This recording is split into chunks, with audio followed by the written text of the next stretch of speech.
You took everything from me.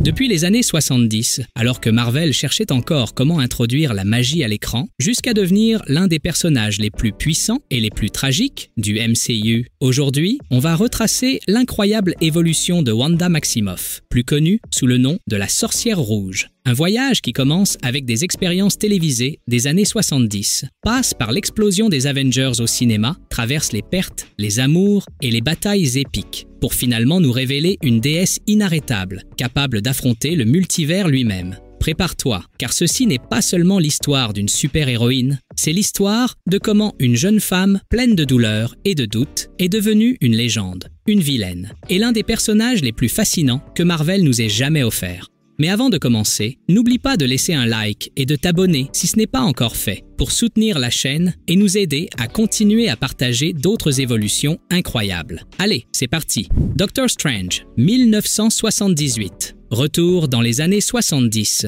à une époque où Marvel n'était pas encore le géant hollywoodien qu'on connaît aujourd'hui. En 1978, ils sortent un film pour la télévision intitulé Doctor Strange. Il ne faut pas s'attendre à des effets spéciaux dignes de Marvel Studios, ni à des combats spectaculaires. Ici, c'est du pur esprit 70. Longue cape, décor bon marché et lumière psychédélique à gogo. Witch!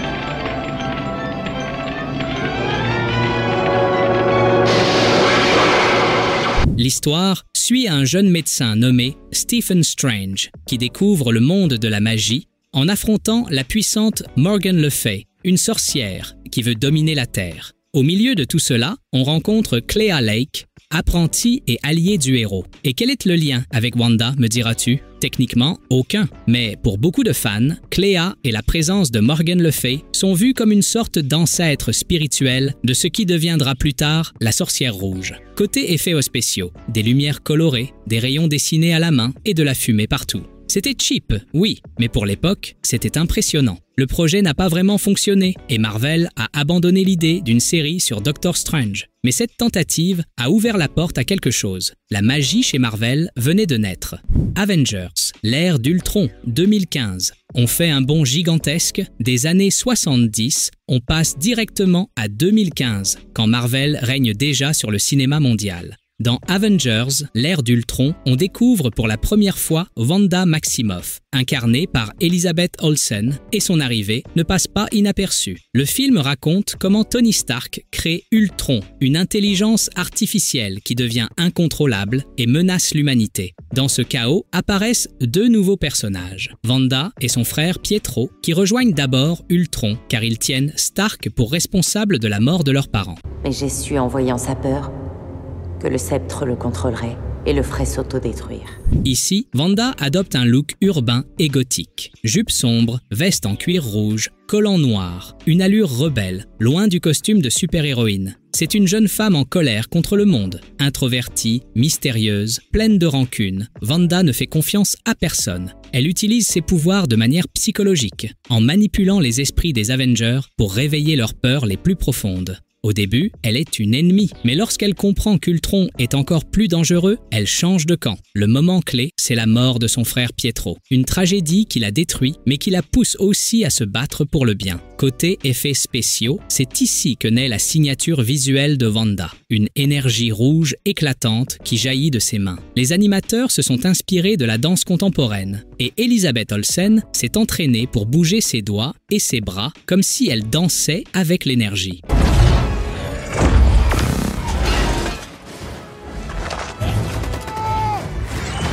Sa première grande scène, c'est celle où elle manipule Tony Stark et lui montre la vision du futur, celle où les Avengers sont morts. Une scène prophétique qui annonce Infinity War. Wanda passe ici de vilaine tourmentée à héroïne blessée. Et même si elle n'est pas encore la sorcière rouge, on commence déjà à entrevoir tout le potentiel dévastateur qu'elle porte en elle. Captain America, Civil War, 2016. Un an plus tard, Wanda revient dans Civil War. Et cette fois, elle fait pleinement partie des Avengers. Ce film, c'est littéralement une guerre de famille. Les héros se divisent en deux camps après la mise en place des accords de Sokovie, une loi destinée à contrôler les super-héros. Et la cause de tout ça, c'est Wanda. Lors d'une mission à Lagos, elle tente d'arrêter une bombe lancée par Crossbones, mais par accident, elle la détourne vers un immeuble plein de civils. Ce drame choque le monde entier et pousse les gouvernements à intervenir.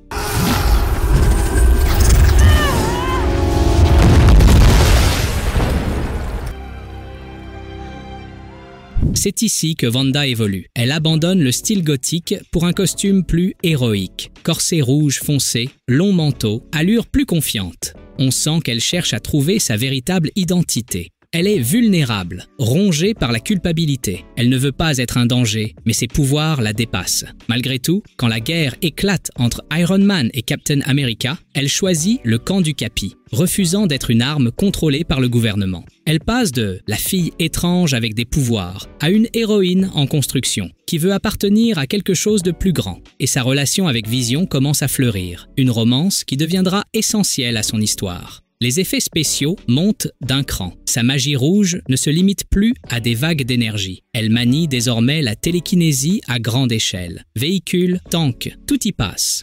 Avengers, Infinity War, 2018. Si Civil War nous avait montré Wanda comme une héroïne en formation, Infinity War nous a révélé toute l'ampleur de ses pouvoirs et la fragilité de son cœur. Le film s'ouvre sur Thanos et sa quête des pierres de l'infini. Au milieu de ce chaos, Wanda et Vision tentent de vivre paisiblement en Écosse, loin des Avengers et des batailles. Leur relation est maintenant épanouie. Wanda apparaît plus humaine, plus tendre, pleine de moments d'amour et de vulnérabilité. Côté look, Wanda porte un costume semblable à celui de Civil War, mais d'un rouge plus profond, avec un corset renforcé, un pantalon en cuir et des bottes hautes. Elle a enfin l'allure d'une véritable héroïne, débarrassée de son ancien style gothique. Mais elle est déchirée. D'un côté, elle veut une vie normale avec Vision. De l'autre, elle sait que ses pouvoirs font d'elle une pièce essentielle dans la guerre contre Thanos. Son dilemme est déchirant. Peut-elle être heureuse tout en étant une Avenger? Wanda passe ici du statut d'apprentie à celui de véritable maîtresse de ses pouvoirs. Elle affronte l'Ordre Noir, protège Vision coûte que coûte et, à la fin, prend la décision la plus douloureuse de sa vie, détruire la pierre de l'esprit, même si cela signifie tuer l'homme qu'elle aime.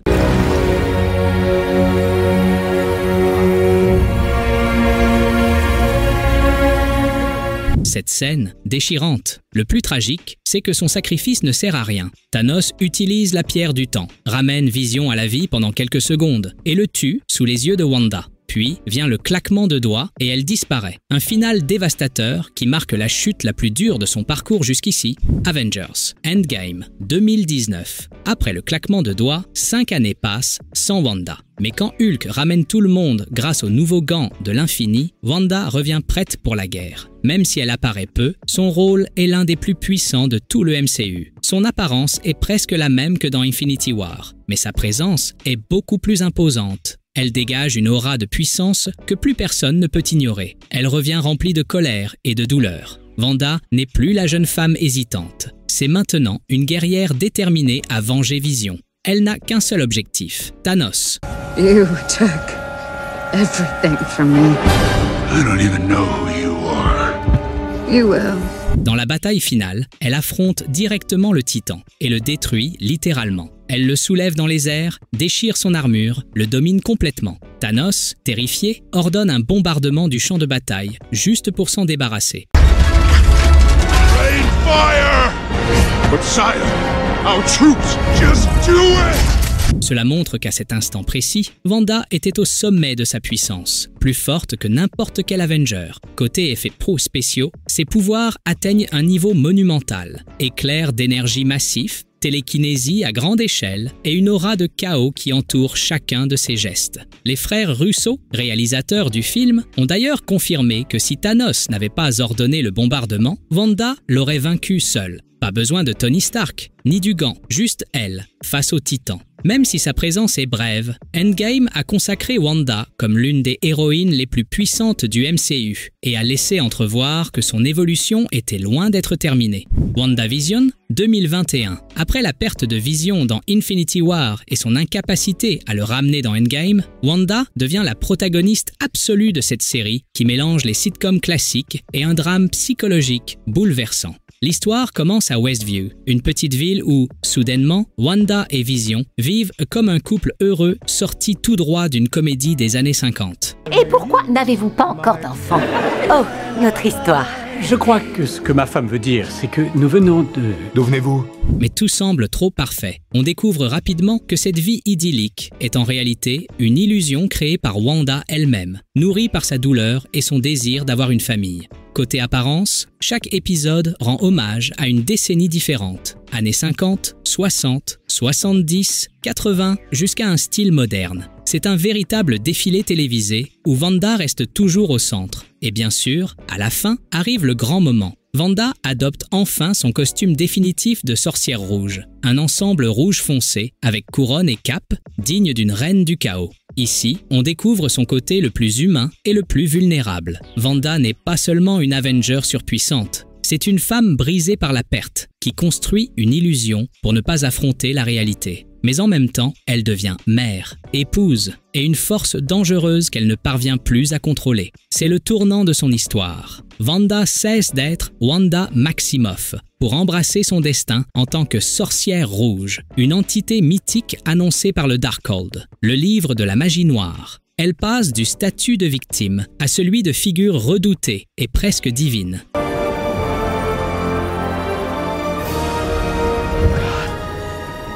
You don't know what you've done. Les effets spéciaux mélangent à merveille le charme des vieilles sitcoms. Rires enregistrés, décors d'époque, avec des duels magiques spectaculaires. Le clou du spectacle, le combat aérien entre Wanda et Agatha Harkness, où s'enchaînent runes magiques, explosions écarlates et la naissance de son costume emblématique. L'épisode final est sorti juste avant les nominations aux Emmy Awards, et WandaVision est devenue la première série de Marvel Studios à rafler des prix majeurs. Et bien sûr, la scène où Wanda dit adieu à Vision et à ses enfants a fait pleurer la moitié de la planète. WandaVision, c'est la thérapie de Wanda, sauf qu'ici, la thérapie passe par la magie, la douleur et un pouvoir sans limite. C'est ici que naît officiellement la sorcière rouge.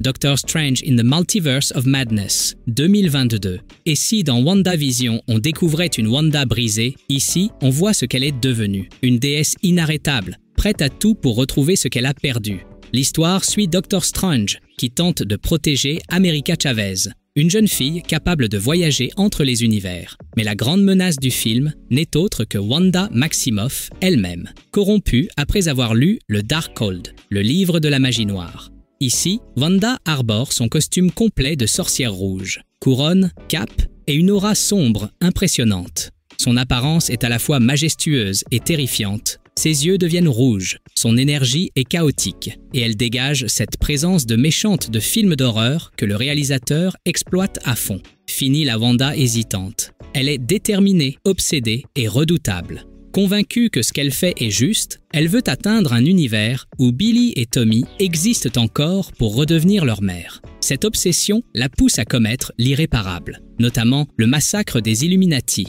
une scène choquante où elle élimine certains des héros les plus puissants du multivers en quelques secondes.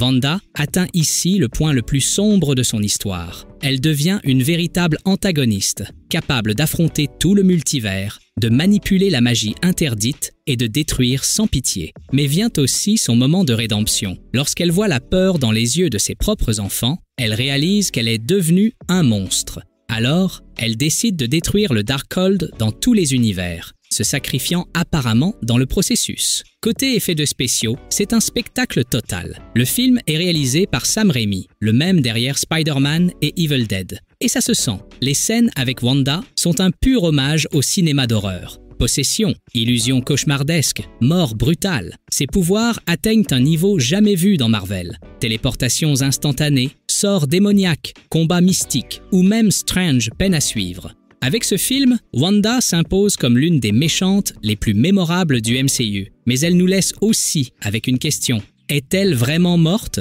Parce que, soyons honnêtes, dans l'univers Marvel, personne ne reste mort bien longtemps.